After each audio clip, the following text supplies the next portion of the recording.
Hi అండి.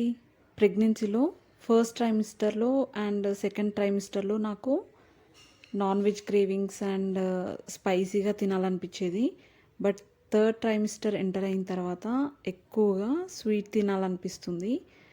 So క్విక్గా అయిపోతుంది కదా అని సేమియా పాయసం చేశాను. ఫస్ట్ నెయ్యిలో కిస్మిస్ కాజు ఫ్రై చేసేసుకొని పక్కన పెట్టేసుకున్నాను.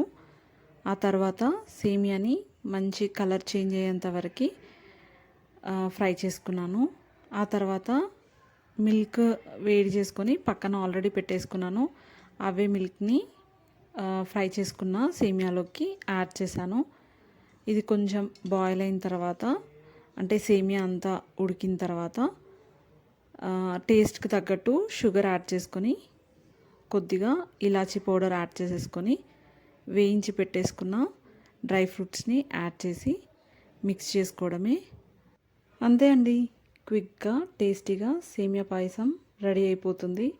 నా వీడియోస్ మీకు నచ్చినట్టయితే ప్లీజ్ లైక్ చేసి సబ్స్క్రైబ్ చేసుకోండి. Thank you so much for watching. Bye.